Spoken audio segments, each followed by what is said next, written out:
शहर खास के गुजवारा में वाक़ थंगता एकेडमी गुज़िश्ता 7 साल से इसी तरह के मुख्तलिफ खेलों में नौनिहालों को तरबियत फराहम कर रही है।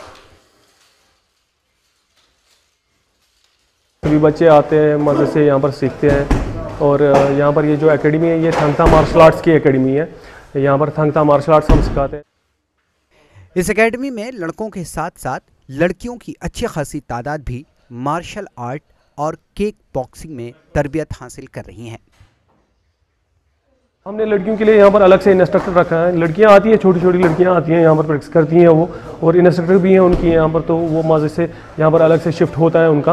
और बॉयज़ का हम कहीं भी जा सकते, चाहे हमें रात को जाना हो या दिन को, हमें किसी की सपोर्ट की कोई ज़रूरत नहीं है। It's in self defence game. And the other thing is physical fitness, क्योंकि इट्स लाइक वन, अगर कोई स्पोर्टी होता है तो उसमें फिजिकल फिटनेस आती है, फिजिकल स्ट्रेंथ आती है।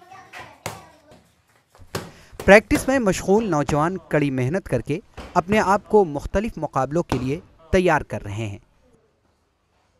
बीइंग अ गर्ल मुझे कोई प्रॉब्लम नहीं है। यहाँ सोसाइटी है, सोसाइटी का प्रेशर होता है, लेकिन ऐसा कुछ नहीं है। मैं बहुत ज़्यादा कंफर्टेबल और फ्री फील करती हूँ यहाँ आने में, प्रैक्टिस करने में और वापस घर जाने में।